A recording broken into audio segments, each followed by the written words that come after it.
ಕೆಲ ತಿಂಗಳ ಹಿಂದೆ ಉತ್ತರ ಪ್ರದೇಶದಲ್ಲಿ ನಡೆದ ಪವಿತ್ರ ಸ್ನಾನದ ಹಿನ್ನೆಲೆ ಕೆಲ ಸಾವು ನೋವು ಪ್ರಕರಣಗಳು ದಾಖಲಾಗಿದ್ದವು ಮತ್ತು ದೇಶದೆಲ್ಲೆಡೆ ಸಾಕಷ್ಟು ಚರ್ಚೆಗೆ ಒಳಪಟ್ಟಿತ್ತು. ಈಗ ಭಾರತದಲ್ಲಿ ಮತ್ತೊಂದು ಧಾರ್ಮಿಕ ಯಾತ್ರೆ ಸಾಕಷ್ಟು ಚರ್ಚೆಯನ್ನು ಹುಟ್ಟುಹಾಕಿದೆ. ಆ ಪವಿತ್ರ ಯಾತ್ರೆ ಬೇರೆ ಯಾವುದೂ ಅಲ್ಲ, ಅದೇ ಕಾನ್ವರ್ ಯಾತ್ರೆ. ಕಾನ್ವರ್ ಯಾತ್ರೆಯ ಬಗ್ಗೆ ತಿಳಿಸಿಕೊಡ್ತೇನೆ. ಅದಕ್ಕೂ ಮೊದಲು ಇನ್ಸೈಡ್ ರಶ್ ನ್ಯೂಸ್ಗೆ ಸ್ವಾಗತ. ಕಾನ್ವರ್ ಯಾತ್ರೆಗೆ ಸಂಬಂಧಪಟ್ಟಂತೆ ಉತ್ತರ ಪ್ರದೇಶ ಮತ್ತು ಉತ್ತರಾಖಂಡ ಸರ್ಕಾರಗಳು ಯಾತ್ರೆಯಲ್ಲಿ ಭಾಗವಹಿಸುವ ಎಲ್ಲ ಅಂಗಡಿಗಳು ಅಥವಾ ಶಾಪ್ಗಳಲ್ಲೂ ಅದರ ಮಾಲೀಕರ ವಿವರಗಳ QR ಕೋಡ್ಗಳನ್ನು ಅಂಗಡಿಯ ಮುಂದೆ ಕಾಣುವಂತೆ ಹಾಕಬೇಕು ಎಂಬ ಆದೇಶವನ್ನು ಹೊರಡಿಸಿತ್ತು. ಇದಕ್ಕೆ ವಿರುದ್ಧವಾಗಿ ಎರಡೂ ರಾಜ್ಯಗಳ ಕೆಲ ಮುಖಂಡರು ಹೈಕೋರ್ಟ್ ಮತ್ತು ಸುಪ್ರೀಂ ಕೋರ್ಟ್ನ ಮೆಟ್ಟಿಲೇರಿದ್ದರು. ಆದರೆ ಸುಪ್ರೀಂ ಕೋರ್ಟ್ ಇಂದು ಮಹತ್ವದ ಮಾಹಿತಿಯನ್ನು ಎರಡು ರಾಜ್ಯಗಳಿಗೆ ನೀಡಿದೆ. ಆ ಮಾಹಿತಿಯನ್ನು ತಿಳಿಯುವ ಮೊದಲು ಕಾನ್ವರ್ ಯಾತ್ರೆಯ ಬಗ್ಗೆ ತಿಳಿಯೋಣ. ಕಾನ್ವರ್ ಯಾತ್ರೆ ಎಂದರೇನು ಎಂಬುದರ ಬಗ್ಗೆ ನೋಡುವುದಾದರೆ, ಕಾನ್ವರ್ ಯಾತ್ರೆ ಎಂದರೆ ಶಿವನಿಗೆ ಸಮರ್ಪಿತವಾದ ವಾರ್ಷಿಕ ತೀರ್ಥಯಾತ್ರೆ.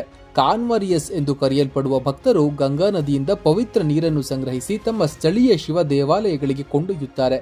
ಕಾನ್ವರ್ ಯಾತ್ರೆಯು ಶ್ರಾವಣ ಮಾಸದಲ್ಲಿ ನಡೆಯುತ್ತದೆ. ಇದು ಹಿಂದೂ ಕ್ಯಾಲೆಂಡರ್ನಲ್ಲಿ ಶಿವನಿಗೆ ಮೀಸಲಾದ ಪವಿತ್ರ ತಿಂಗಳು ಎಂದು ಭಕ್ತರು ನಂಬಿದ್ದಾರೆ.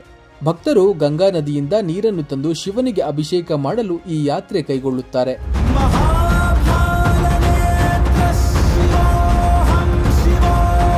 ಕಾನ್ವರ್ ಎಂದರೆ ಬಿದಿರಿನ ಕಂಬದ ಮೇಲೆ ಕಟ್ಟಿದ ಎರಡು ಮಡಿಕೆಗಳು.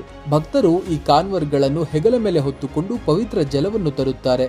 ಇನ್ನು ಕಾನ್ವರ್ ಯಾತ್ರೆಯ ಮಹತ್ವದ ಬಗ್ಗೆ ತಿಳಿಯೋದಾದರೆ,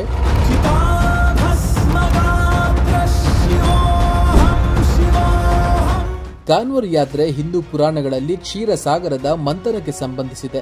ಶಿವನು ವಿಷವನ್ನು ಕುಡಿದ ನಂತರ ದೇವತೆಗಳು ಕಾನ್ವರ್ ಬಳಸಿ ಗಂಗಾ ಜಲವನ್ನು ತಂದು ಶಿವನಿಗೆ ಅರ್ಪಿಸಿದರೆಂದು ಹೇಳಲಾಗುತ್ತದೆ. ಕಾನ್ವರ್ ಯಾತ್ರೆಯಲ್ಲಿ ಭಾಗವಹಿಸುವವರು ಪವಿತ್ರ ನೀರನ್ನು ತರುವಾಗ ಅನೇಕ ನಿಯಮಗಳನ್ನು ಪಾಲಿಸುತ್ತಾರೆ. ಉದಾಹರಣೆಗೆ, ಅವರು ಬರಿಗಾಲಿನಲ್ಲಿ ನಡೆಯುವುದು, ಕೆಲವು ಜನರು ನೆಲದ ಮೇಲೆ ಮಲಗಿ ತೀರ್ಥಯಾತ್ರೆಯನ್ನು ಪೂರ್ಣಗೊಳಿಸುತ್ತಾರೆ.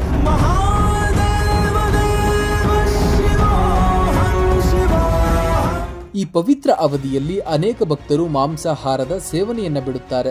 ಕೆಲವರು ಈರುಳ್ಳಿ ಹಾಗೂ ಬೆಳ್ಳುಳ್ಳಿ ಆಹಾರವನ್ನ ಬಿಡುತ್ತಾರೆ. ಶ್ರದ್ಧೆ, ತಪಸ್ಸು ಹಾಗೂ ಭಕ್ತಿ ಭಾವದಿಂದ ಕೂಡಿರುವ ಈ ಯಾತ್ರೆ ಶಿವನಿಗೆ ಸಮರ್ಪಿತವಾದ ಒಂದು ಪವಿತ್ರ ಚಟುವಟಿಕೆಯಾಗಿದೆ.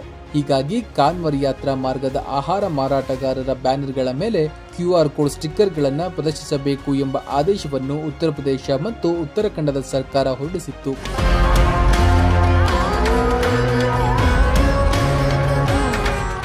ಈ ಆದೇಶದ ವಿರುದ್ಧ ಎರಡೂ ರಾಜ್ಯದ ಹಲವಾರು ಮುಖಂಡರು ಸಲ್ಲಿಸಲಾಗಿದ್ದ ಅರ್ಜಿ ಸಂಬಂಧ ಉತ್ತರ ಪ್ರದೇಶ ಮತ್ತು ಉತ್ತರಾಖಂಡ ಸರ್ಕಾರಗಳು ಪ್ರತಿಕ್ರಿಯೆ ಸಲ್ಲಿಸಲು ಒಂದು ವಾರದ ಅವಕಾಶವನ್ನು ಭಾರತದ ಸುಪ್ರೀಂ ಕೋರ್ಟ್ ನೀಡಿದೆ.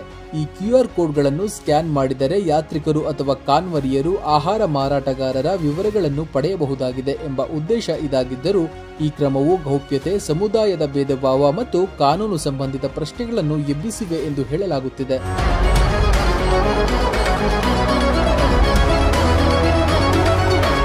ಈ ಕುರಿತು ನ್ಯಾಯಾಲಯ ವಿಚಾರಣೆ ನಡೆಸಿದ್ದು, ಎರಡೂ ರಾಜ್ಯಗಳ ಸರ್ಕಾರಗಳು ತಮ್ಮ ಪ್ರತಿಕ್ರಿಯೆಗಳನ್ನು 7 ದಿನಗಳಲ್ಲಿ ಸಲ್ಲಿಸಬೇಕು ಎಂದು ನಿರ್ದೇಶನ ನೀಡಿದೆ. ಪ್ರತಿಕ್ರಿಯೆ ನಂತರ ಮುಂದಿನ ವಿಚಾರಣೆ ನಡೆಯಲಿದೆ ಎಂದು ಸುಪ್ರೀಂ ಕೋರ್ಟ್ ತಿಳಿಸಿದೆ. ಈ ರೀತಿಯ QR ಕೋಡ್ ಸ್ಟಿಕ್ಕರ್ ವಿವಾದ ಒಂದು ವರ್ಗದವರಿಗೆ ವರವಾದರೆ ಮತ್ತೊಂದು ವರ್ಗದವರಿಗೆ ಶಾಪವಾಗಿ ಪರಿಣಮಿಸಲಿದೆ. ಹೀಗಾಗಿ ಸುಪ್ರೀಂ ಕೋರ್ಟ್ ಯಾವ ರೀತಿಯ ಆದೇಶವನ್ನು ನೀಡುತ್ತದೆ ಎಂದು ಕಾದು ನೋಡಬೇಕಿದೆ. ಇದಾಗಿತ್ತು ಈ ಹೊತ್ತಿನ ಸುದ್ದಿ. ನೋಡ್ತಾ ಇರಿ ಇನ್ಸೈಡ್ ರಶ್ ನ್ಯೂಸ್. ನಮಸ್ಕಾರ.